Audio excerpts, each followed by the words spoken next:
Hey everybody, welcome back to the NRW. I'm your host today, Rob Medina, and I thank you all very much for joining me here today. And this is going to be my quick review for the movie Camping Trip. Now, I had a chance to check out this film not too long ago here because this movie will actually be dropping tomorrow on digital download on the 16th. And to start off with my thoughts on the film, I just thought the film was okay because I remember when I first saw the trailer to this movie, I wasn't so intrigued with the look of the film, but I was intrigued with the idea of the movie, considering that this movie takes place during the height of the pandemic. In fact, this movie was actually literally made during the height of the pandemic. And I actually thought that was very interesting that the reality and the film's storyline paralleled each other in that respect. So I thought that was an interesting approach considering the circumstances here. So I was actually intrigued with where the story was going to be going here. And having seen the film, I was just okay with the movie overall. Didn't hate the film by any means. There are actually some great elements about the movie that I did take away from here because the overall story is simply follows these actually two couples who are coming out of lockdown and they decide to go on a camping trip.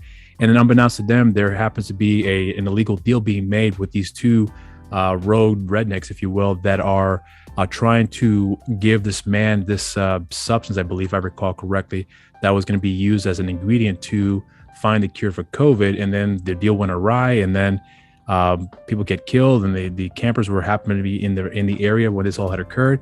And now they're thrown into the mix here, and now they're trying to survive. And that's pretty much right there, the story in a nutshell. I will say that one thing I will give the film credit for is that there is actually one part of the movie where one of the leads in the film, who happens to be one of the co-directors, and Leonardo Fuica, I think he pronounced his last name, who co-directed with this film with his brother Damien. He does make a really wonderful commentary about how society is, and it is kind of a social commentary in a lot of ways here. But I don't think what he was making, as far as the commentary is concerned, was like ahead of its time. It was more or less about how society, or at least people in general, have gone through this type of pandemic before. If you can consider the Spanish flu, among other ones as well too.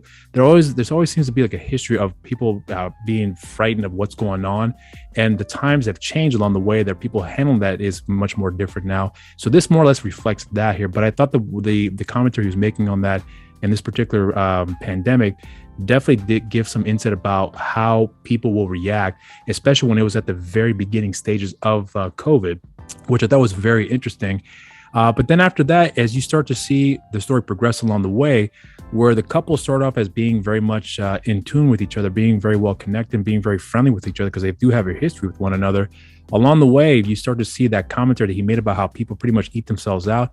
That starts to happen in this movie here too. Without really getting to spoilers here, you basically start to see how the very same people who you consider to be your closest friends or family are the very same people that are pretty much going to turn against you for one reason or another.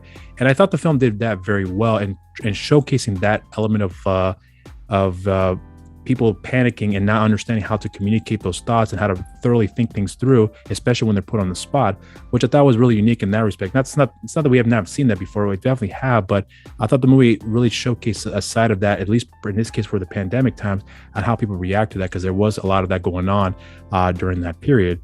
But considering that this is more or less kind of like a thriller, the violence in this movie, I wouldn't say is the best part about the film. It really has just to do with certain aspects of the film, pointing out the flaws in people's point of view when it comes to these harsh understanding of how to be able to adapt and learn how to communicate and coordinate certain things on the way, considering that everything's got shut down and they're limited to certain things that they may be able to get to that they were able to get to before and not able to get to now.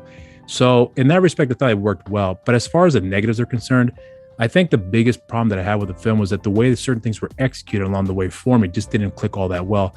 I didn't think any of the characters were terrible. In fact, I thought they were quite interesting, but I just didn't think the way that they were handled in this movie worked all that well for me. But this isn't a film that I would say you should not check out. I think you should check out the film, and hopefully you will come to enjoy it. I personally just thought it was okay. I didn't really take anything away from it other than what I just pointed out in the positives here. But as far as my overall viewing experience of the movie, I was kind of bored with it at times, but as I said before, I don't hate the movie. So, if as far as my rating is concerned, I would give this film a worth a shot.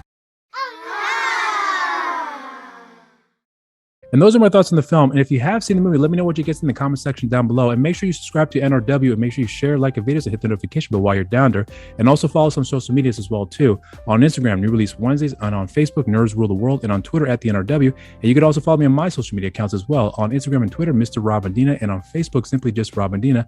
And I have a show on the channel called You're So Cool with Rob Medina. And I have social media for the show as well. On Instagram, You're So Cool with Rob Medina, and on Facebook, I'm sorry, I would say on Twitter, You're So Cool WRM. And until next time, everybody, stay safe out there and cheers.